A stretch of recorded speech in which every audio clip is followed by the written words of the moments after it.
बिस्मिल्लाहिर्रहमानिर्रहीम। Dear students, welcome to excellence online education. Physics की class में खुशामदीद। फिजिक्स में चैप्टर नंबर 13 जिसका नाम है करंट इलेक्ट्रिसिटी। इस चैप्टर को हम स्टडी कर रहे थे, चैप्टर नंबर 3 करंट इलेक्ट्रिसिटी। इस चैप्टर में सबसे पहले मैंने आपको बताया कि इलेक्ट्रिसिटी क्या होती है।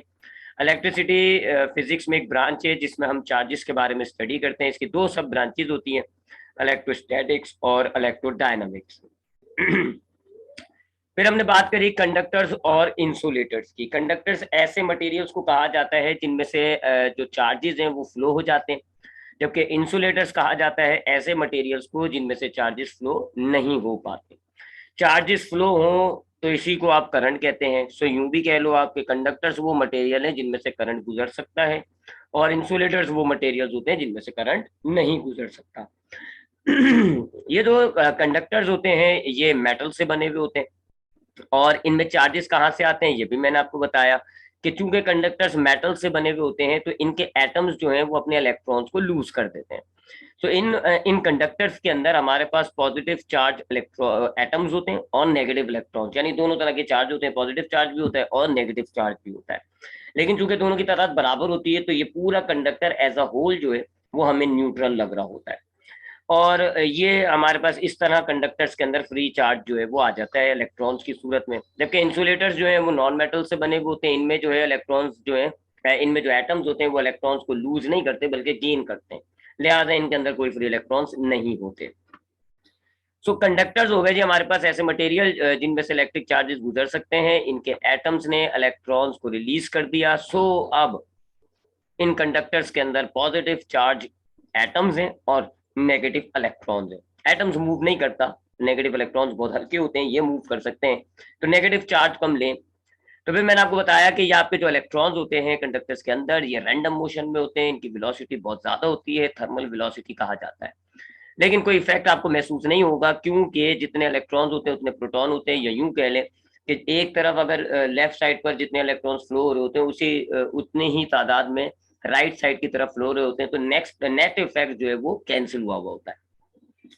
लेकिन अगर हम इस कंडक्टर के इर्द गिर्द पोटेंशियल डिफरेंस अप्लाई करते हैं एक सोर्स के जरिए, किसी एक सोर्स के जरिए जिसमें एनर्जी मौजूद होती है, हम इस कंडक्टर के दोनों किनारों पर पोटेंशियल डिफरेंस अप्लाई कर दें, एक तरफ ज्यादा पोटेंशियल कर दें एक तरफ कम, तो अब क्या होगा, कंडक्टर में एक इलेक्ट्रिक फील्ड जनरेट हो जाएगी। उस इलेक्ट्रिक फील्ड की डायरेक्शन होगी फ्रॉम पॉजिटिव टू नेगेटिव।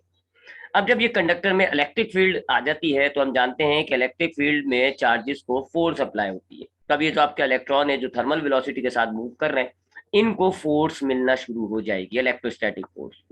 और जैसे इनको फोर्स मिलेगी तो अब इनकी जो ड्रिफ्ट वेलोसिटी की डायरेक्शन, इनकी जो थर्मल वेलोसिटी की डायरेक्शन है उसमें थोड़ा सा चेंज आएगा और उसमें एक ड्रिफ्ट वेलोसिटी क्रिएट हो जाती है। सो अब आपके इन इलेक्ट्रॉन्स में ड्रिफ्ट वेलोसिटी आ गई, और अब आपके ये इलेक्ट्रॉन्स जो हैं जो कि रैंडम मोशन में थे अब इनका एक पर्टिकुलर मोशन हो जाएगा, ये नेगेटिव से दूर और पॉजिटिव टर्मिनल की तरफ जाना शुरू हो जाएंगे, यानी कि फील्ड की अपोजिट डायरेक्शन में ये फ्लो होना शुरू हो जाएंगे।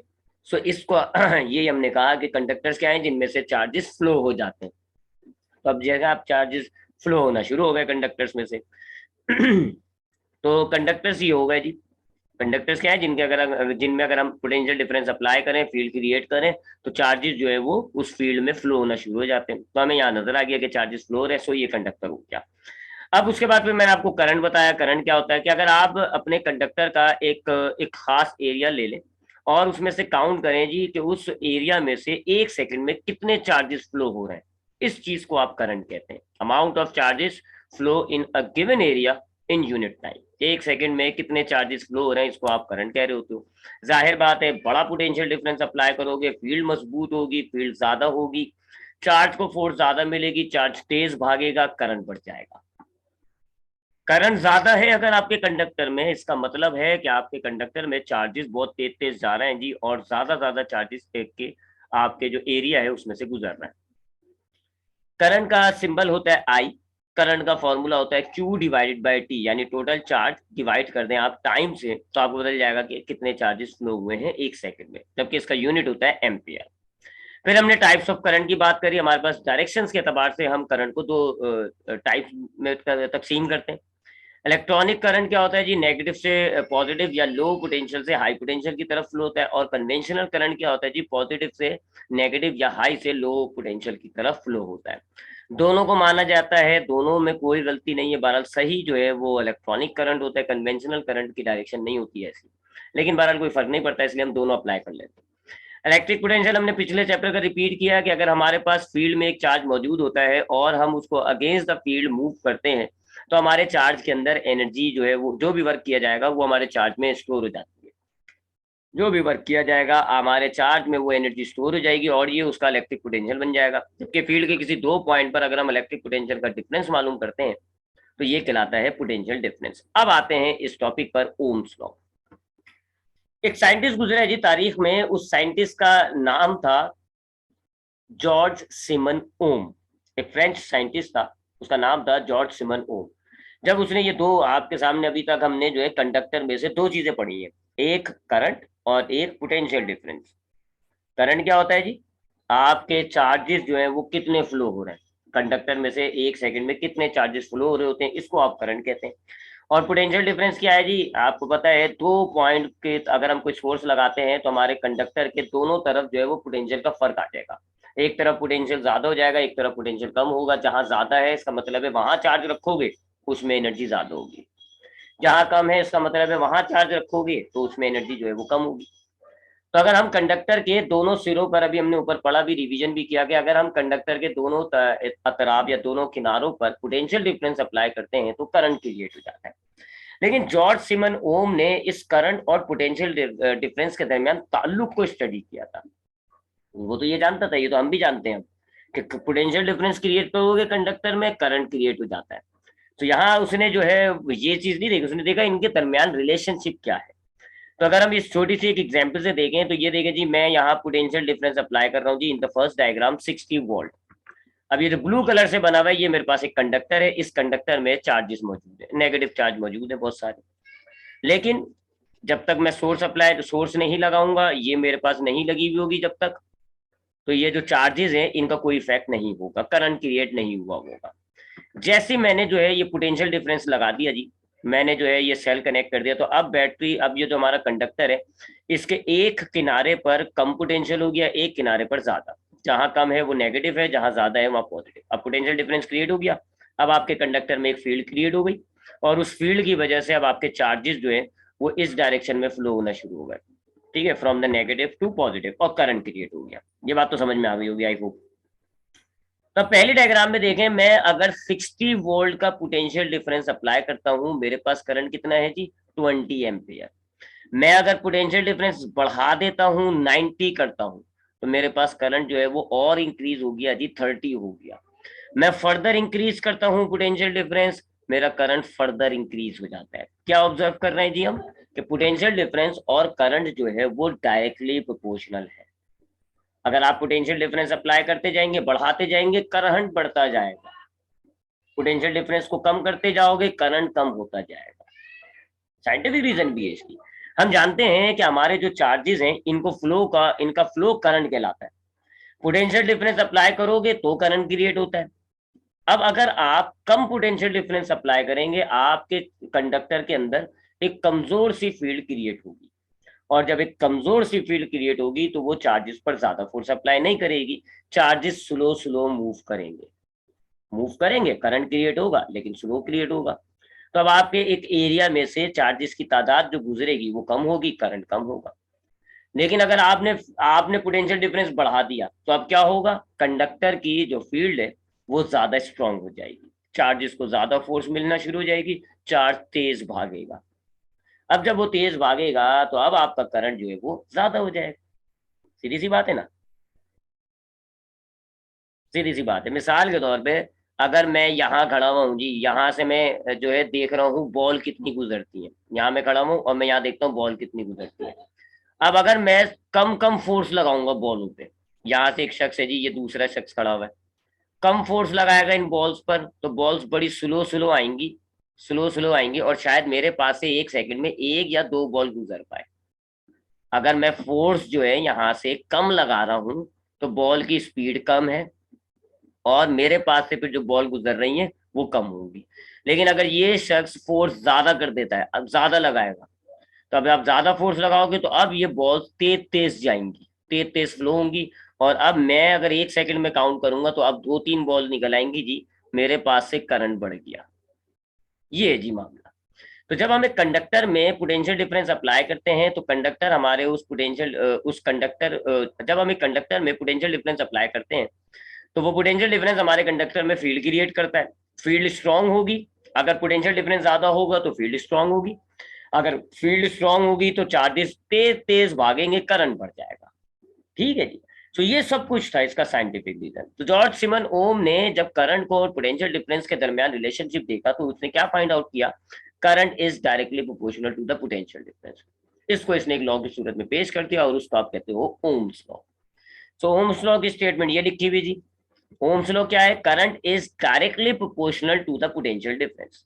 ये लिखा हुआ, current is directly proportional to the potential difference. यानी कि अगर आप एक कंडक्टर में करंट क्रिएट करते हैं बाय अप्लाइंग पोटेंशियल डिफरेंस, तो जो करंट पैदा हो रहा है वो पोटेंशियल डिफरेंस से डायरेक्टली प्रोपोर्शनल है।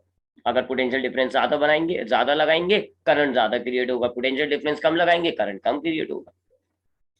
अगर आप एक तार को हाथ लगाते हो जो बैटरी से कनेक्ट हुआ हुआ है, आपको करंट महसूस नहीं होगा, लेकिन अगर आप तार को हाथ लगाते हो जो आपके वो जो घरों में स्विच लगे हुए होते हैं उनसे कनेक्ट हुआ हुआ है, तो वहां पोटेंशियल डिफरेंस ज्यादा होता है।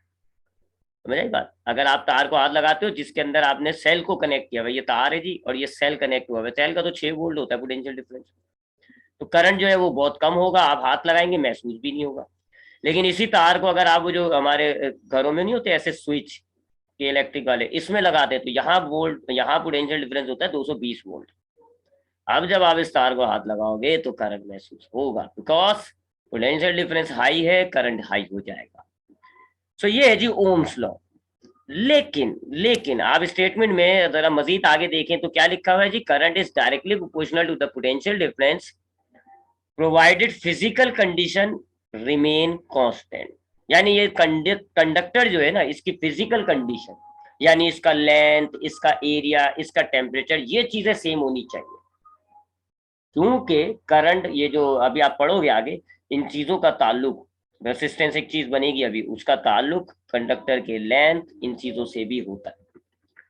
तो ये जो आपके पास करंट और पोटेंशियल डिफरेंस का रिलेशनशिप आ रहा है ना कि current is directly proportional to potential difference, ये उसी वक्त काम करेगा जब आपका कंडक्टर की जो फिजिकल कंडीशन है वो सेम है। आप देखें तीनों डायग्राम में मैंने एक ही जैसा वायर लिया है, लंबाई भी एक ही जैसी है, एरिया भी एक जैसा है।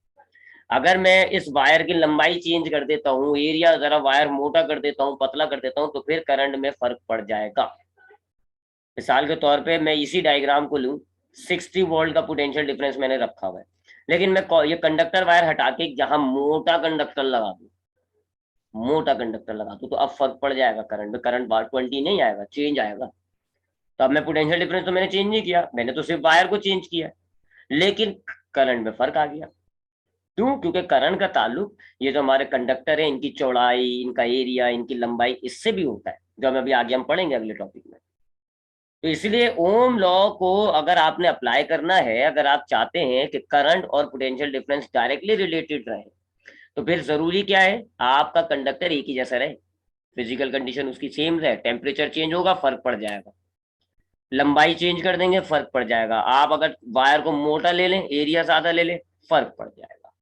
तो ये ओम्स लॉ है कि अगर हम एक कंडक्टर की फिजिकल कंडीशन को कांस्टेंट रखते हैं तो फिर उस कंडक्टर के अंदर जो करंट क्रिएट होगा वो पोटेंशियल डिफरेंस से डायरेक्टली रिलेटेड होगा। ये इतनी सिंपल सी बात कि अगर हम एक कंडक्टर के फिजिकल कंडीशन को सेम रखें, फिजिकल कंडीशन से मुराद है लेंथ, एरिया, टाइम, अगर हम एक कंडक्टर की फिजिकल कंडीशंस को सेम रखते हैं तो फिर उस कंडक्टर में जो करंट क्रिएट होता है वो पोटेंशियल डिफरेंस से डायरेक्टली रिलेट होगा। अगर आप पोटेंशियल डिफरेंस बढ़ाएंगे करंट बढ़ेगा, पोटेंशियल डिफरेंस कम करेंगे तो करंट कम होगा।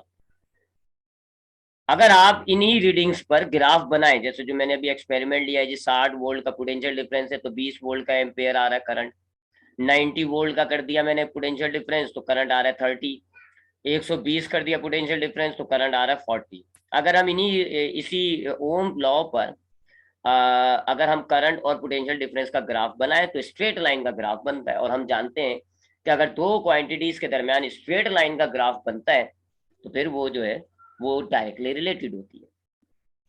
तो अगर हम ग्राफ बनाए, जैसे कि ये है जी 20, ठीक है जी, ये है 30 एम्पेयर, ये है 40 एम्पेयर, और यहाँ लगा लेते हैं जी हम, सपोज करें जी 60 वोल्ट, फिर यहाँ हमने 30 और बढ़ाया 90 वोल्ट, और यहाँ हमने 30 और बढ़ाया जी 120 वोल्ट।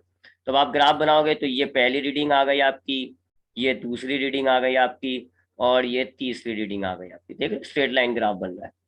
ये मैंने ग्राफ जो बनाया, जो मैंने 3 एक्सपेरिमेंट्स लिए हुए उसी का लिया है। तो अगर हम ओम लॉ को वेरीफाई करते हुए, या अगर हम एक सर्किट ले लें, उसका कंडक्टर चेंज ना करें, पोटेंशियल डिफरेंस करंट का ग्राफ बनाते हैं, it would be a straight line. वो एक स्ट्रेट लाइन बनेगी जो कि सबूत दे रहा है इस बात का कि आपकी करंट और पोटेंशियल डिफरेंस जो है वो डायरेक्टली रिलेटेड है। तो ये हो गया जी ओम लॉ। अब हम इसकी मैथमेटिकल इक्वेशन बना लेते हैं, ड्राइव करते हैं जी इस लॉ से हम इक्वेशन बनाते हैं। आपको पता है जी लॉ से हम इक्वेशंस बनाया करते हैं, तो चूंकि अब हमारे पास एक और लॉ आ गया है, तो अब इससे भी एक इक्वेशन बना लेते हैं ओम्स लॉ की।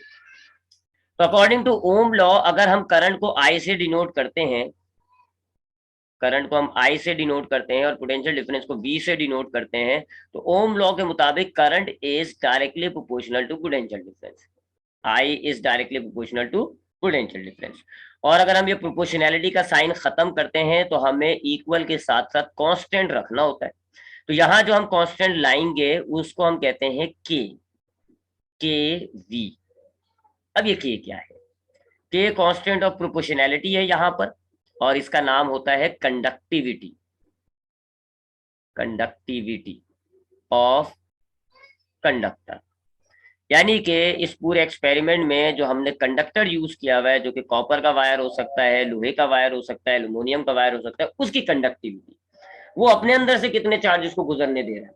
बस जाहिर बात है ना, आप अगर कॉपर का वायर लोगे तो उसकी कंडक्टिविटी जो है वो थोड़ी ज्यादा होती है। कॉपर के वायर में चार्जेस ज्यादा होते हैं, ज्यादा फ्लो होंगे चार्जेस, तो उसकी के की वैल्यू ज्यादा होगी। अगर आप सिल्वर का वायर लें, सिल्वर से बना हुआ वायर लेंगे, तो फिर उसके अंदर चार्जेस की मिकदार होती है जरा कम। तो अगर आप उसमें पोटेंशियल डिफरेंस अप्लाई करेंगे, चार्जेस उसमें कम है, कंडक्टिविटी कम हो जाएगी। तो कंडक्टिविटी से मुराद होता है कि आपका जो गिविंग कंडक्टर है वो अपने अंदर से कितने चार्जेस को फ्लो करा रहा है, कितने चार्जेस को अलाउ कर देता है, जाने देता है, उसमें कितने चार्जेस मौजूद है। ये के की वैल्यू जिस मटेरियल की ज्यादा होती है, समझ लो वो एक अच्छा कंडक्टर है, उसमें से ज्यादा अच्छा करंट गुजरता है। और ये के की वैल्यू अगर किसी चीज की कम होगी तो आप कहोगे कि उसकी कंडक्टिविटी कम है, उसमें से ज्यादा चार्जेस फ्लो नहीं होते। और के की वैल्यू 0 है तो फिर वो कंडक्टर नहीं है, फिर वो इंसुलेटर है। समझ में आ गया? के से मुराद है कंडक्टिविटी ऑफ कंडक्टर, कि हमारा जो कंडक्टर है वो अपने उसमें चार्जेस कितने हैं, वो कितने चार्जेस को अलाउ कर रहा है। हर मटेरियल का के जो है वो फिक्स होगा। कॉपर का के फिक्स है इसलिए ये कांस्टेंट हो गया, लोहे का के फिक्स है, कॉपर का फिक्स है, गोल्ड का अपना एक के है, एल्यूमिनियम का अपना एक के है। तो हर मटेरियल का अपना है, लिहाजा ये कांस्टेंट ऑफ प्रोपोर्शनैलिटी हो गया। उसके बाद अब हम एक और काम करते हैं जी, एक नई चीज बनाने के लिए अब हमने एक काम करना है। हम क्या करेंगे जी, हम इस के को रिप्लेस करने जा रहे हैं जी। के को मालूम करने का एक हमारे पास फॉर्मूला है, 1/r, 1/r। अब ये r क्या है ये मैं अभी आपको एक्सप्लेन करता हूं, लेकिन के का फॉर्मूला क्या है जी, 1/r। लिहाजा इस के की जगह 1/r रख लेते हैं, तो ये हो जाएगा I इक्वल्स टू के, हटा दिया, इसकी जगह आ गया 1/r v। 1 बेकार है जी, तो इसको सही तरीके से लिखें तो current equals to potential difference divided by R, और v equals to I R. इस इक्वेशन को हम कहते हैं ओम लॉ की ये मैथमेटिकल इक्वेशन। ठीक है जी, हमने कहा I is directly proportional to potential difference, फिर हम कांस्टेंट ऑफ प्रोपोर्शनैलिटी रखते हैं के, फिर हमने के को रिप्लेस किया 1/r से। r को हमने फिर इस इक्वेशन को r को उधर लेके चले गए, आई आर हो गया, तो ये इक्वेशन हो गई v equal to I R. ठीक है जी, ये जो है हमारे पास ओम लॉ की इक्वेशन हो गई। अब आते हैं आर की तरफ। ये जो आर लाए ना हम, आर क्या है? आर कहते हैं जी रेसिस्टिविटी को। देखें ये 1/, का मतलब होता है उल्टा, रेसिप्रोकल।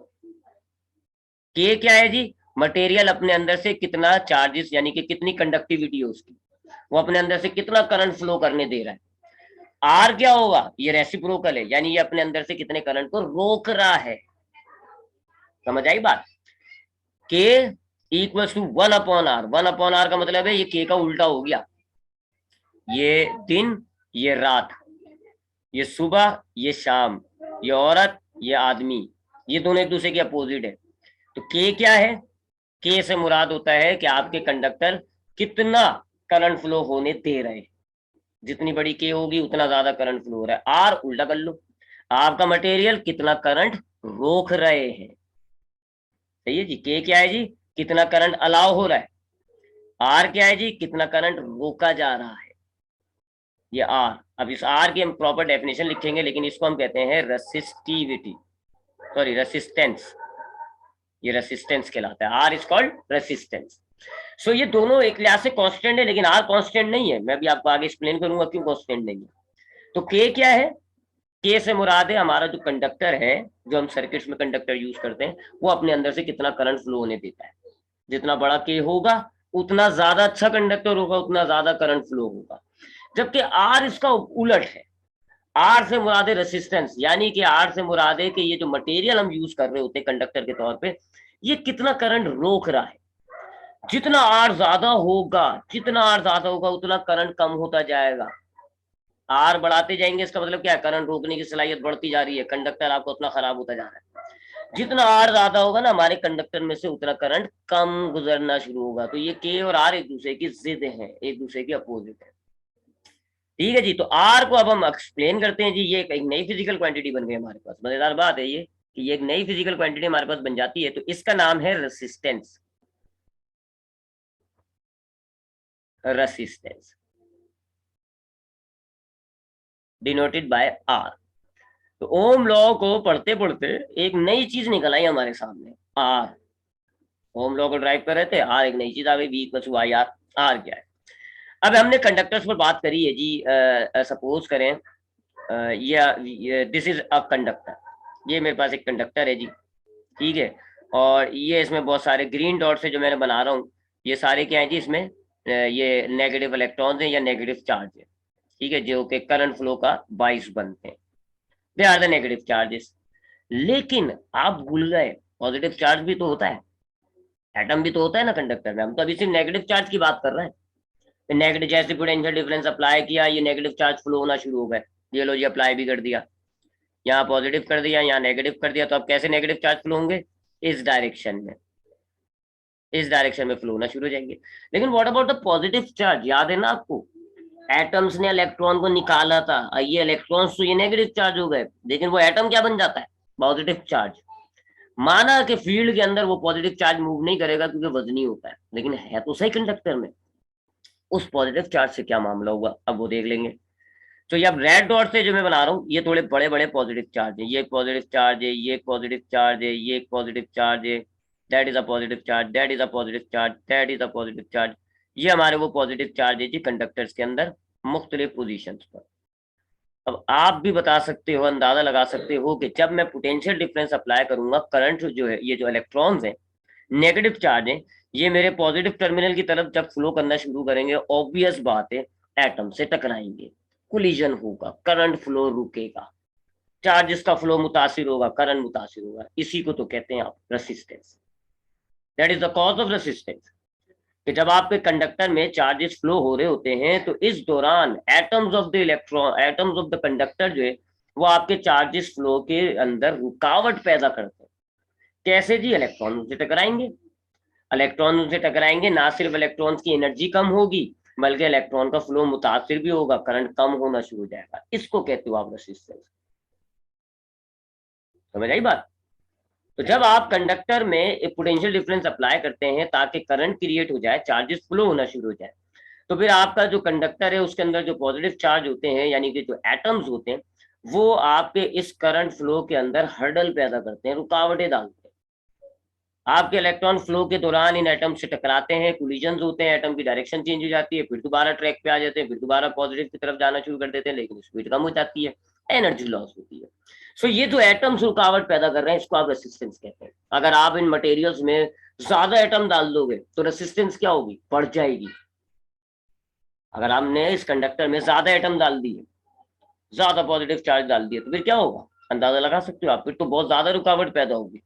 और जब बहुत ज्यादा रुकावट पैदा होगी, करंट फ्लो हो जाएगा। तो रेसिस्टेंस इंक्रीज कैसे की जाएगी? अगर हम इसके अंदर पॉजिटिव चार्ज बढ़ा दें, एटम्स की तादाद को बढ़ा दें, तो रेसिस्टेंस इंक्रीज हो जाएगी। एटम ज्यादा, बहुत ज्यादा कोलिजन्स करेंगे, करंट की रुकावट बहुत होगी। और अगर हमें रेसिस्टेंस कम करनी है तो हम एटम्स की तादाद को कम कर देंगे। तो ये रेसिस्टेंस होती है the hurdle offered by the atoms. Hurdle offered by the atoms of conductor. Hurdle का मतलब होता है जी रुकावट,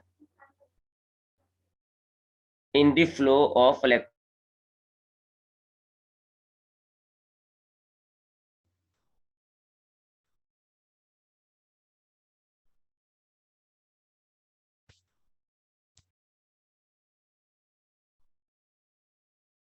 हाँ जी, चेक कर लिएगा आवाज वगैरह, ठीक है, स्क्रीन और आवाज चेक कर लिएगा, मैं वापस शुरू कर रहा हूँ। तो मैं डेफिनेशन लिख रहा था, hurdle offered by the atoms of conductor in the flow of current is called resistance. Current के फ्लो के दौरान जो कंडक्टर के एटम्स होते हैं, वो जो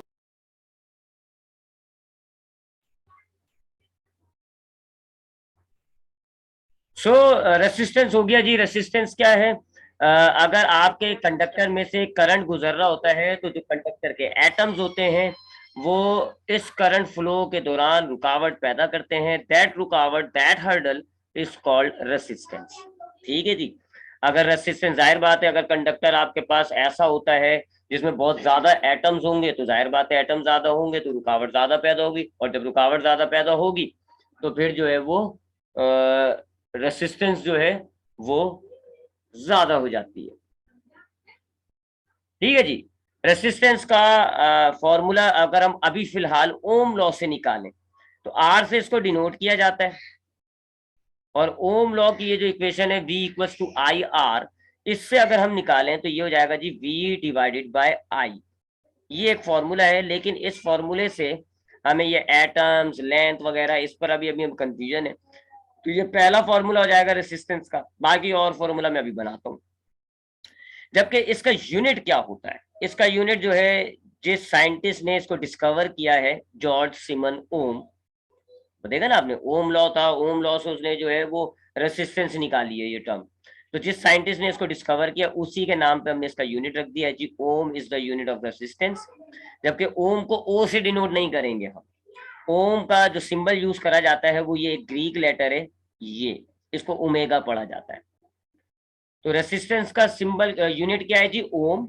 और इसको लिखोगे कैसे जी? ओमेगा सिंबल डाल के। जैसे अगर आपने रेसिस्टेंस शो करनी है 6, तो आप लिखोगे 6 ओमेगा, या 6 ओम, या 9 ओम, ऐसे ऐसे आप इसको जो है रेसिस्टेंस को शो करते हैं। तो ये रेसिस्टेंस हो गया जी। नेक्स्ट इन लाइन क्या टॉपिक है हमारे पास? नेक्स्ट टॉपिक क्या आता है जी हमारे पास? अच्छा, अब रेसिस्टेंस तो हमने देख लिया क्या होता है। अब कॉमन सी ऑब्जर्वेशन है, कॉमन सी ऑब्जर्वेशन है कि हमारे पास जो रेसिस्टेंस है, एक,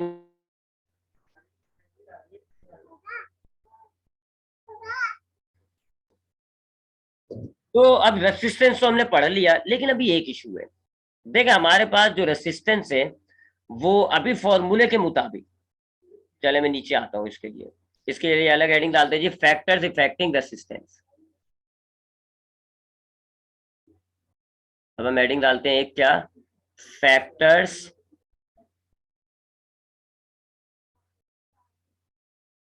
इफेक्टिंग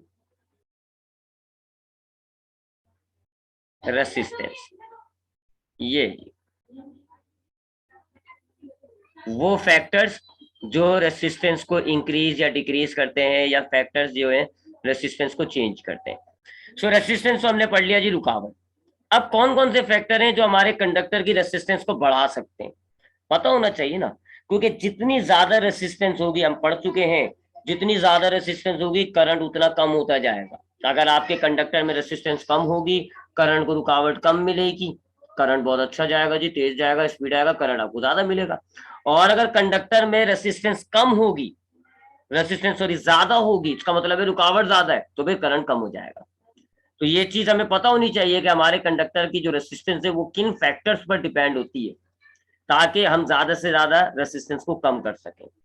तो रेसिस्टेंस जो है हमारी दो चीजों पर डिपेंड करती है, एक length of conductor, length of conductor. बल्कि अब इस टॉपिक को इंशाल्लाह नेक्स्ट टाइम ही कवर करेंगे, क्योंकि अभी हमारे पास जो है ना वो नीचे है टॉपिक जरा लंबा।